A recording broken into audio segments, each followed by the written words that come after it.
लाहौर में था थोड़ा बहुत थिएटर, आप कह सकते हैं कराची में भी यकीनन था।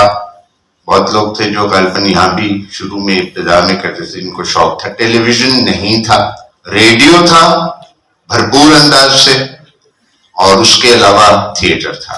तो लाहौर में जो थिएटर था, जिसको मैं खास तौर पे ज्यादा जानता हूँ इसलिए क्योंकि मेरी वालिदा खुद एक मकबूल अदाकारा थी अपने जमाने में, और उनका ताल्लुक रेडियो से भी रहा है। रेडियो की भी जो वॉइसेस थी उनमें वो लाहौर स्टेशन पे बहुत एक मकबूल उनका नाम था बहुत। और एक थिएटर था थोड़ा बहुत जो कि शुरू हुआ था। हमारे यहाँ बहुत बड़े क्रिटिक थे, राइटर भी थे, दानिश्वर थे, सफ्दर मीर साहब, उन्होंने बहुत काम किया इस सिलसिले में। रेडियो के भी कुछ लोग थे खासतौर पे लिखने वाले, जिसमें इम्तियाज अली ताज, रफी पीर वगैरह थे। तो वो लिखते थे, जिस तरह रफी पीर साहब को तो मैं बड़ा पर्सनली जानता था कि उनकी फैमिली हमारी फैमिली की बहुत करीब थी। तो वो कहते थे कि हम रेडियो प्ले इसलिए लिखते हैं क्योंकि रेडियो ही है, यहाँ थिएटर नहीं है। लेकिन वो कहते थे मेरे प्लेज हैं थिएटर के लिए। तो उनके प्लेज मैंने उनका एक प्ले किया। ज्यादातर ये लोग जहां तक मुझे इल्म है, इम्तियाज अली ताजवी और रफी पीर भी, ये अडेप्टेशंस इन्होंने की हुई हैं, लेकिन ये कभी वाज़े तौर पे बताते नहीं थे कि कहाँ से अडेप्ट किया, क्रेडिट खुद लेते थे। तो वो उसकी एक खास वजह भी थी क्योंकि मुआवजे में कुछ जरा से ज्यादा पैसे मिल जाते थे जब आप कहते थे कि मैंने ये खुद लिखा, बजाय इसके कि आपने ये किसी चीज से अडेप्ट किया।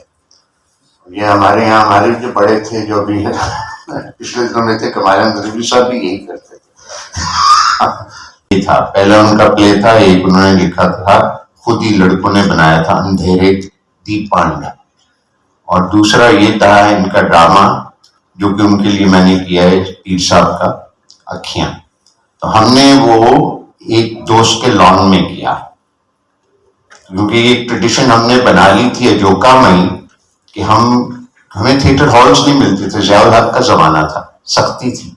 जिस तरह के ड्रामे हम करना चाहते थे तो उसके लिए लोग हमें हॉल नहीं देते थे, चाहे वो अफवा का हॉल था लाहौर में, चाहे वो किसी कॉलेज का हो, आर्ट्स काउंसिल का हो, कोई भी हो, दे वुड नॉट, वो हमें नहीं देते थे हॉल। तो हमने बहरहाल ये फिर लॉन्च में करना शुरू किया। पहले मदिया गौर जो कि वो और मैं, हम लोग ही थे जो कि बानी थे ये अजोका थिएटर के। तो उनके घर में पहले तो एक दो ड्रामे किए, फिर हमें क्योंकि ये पता लग गया कि हम घरों में भी कर सकते हैं और ऑडियंस को बुला सकते हैं, फिर मैंने अपने दोस्त के घर में ये वाला किया, इन लोगों का प्ले। तो we did it. Our set was basically, I used to do a lot of plays with what is very popularly either both in production design and in interior decor, minimalistic. उसका नाम आप सब जानते होंगे, बहुत वाकिफ होंगे इस टर्म से। तो वो हमने सारा प्ले लॉन में किया, जिसमें हमने सिर्फ 2 चारपाइयां हमारे सेट, we just had 2 चारपाइयां, वो हमारा सेट थी। तो we did it and we did it very well successfully. जो लोग आए देखे, बहुत they liked it। 2-3 दिन तो लाहौर में शुरू में, मैं फिर जरा पीछे जाके बात करता हूँ, जब ड्रामा शुरू हुआ बहुत सारे ऐसे लोग थे, कुछ राइटर्स थे रेडियो पाकिस्तान के, प्ले राइट्स, एक्टर्स भी वहां से ही आए, और कुछ डायरेक्टर्स भी वहां से ही आए। मीर साहब जो थे, he was a prominent person. मुझे कम से कम ये पता है कि मेरी वालदा को जो पहली बार ड्रामे की दावत दी करने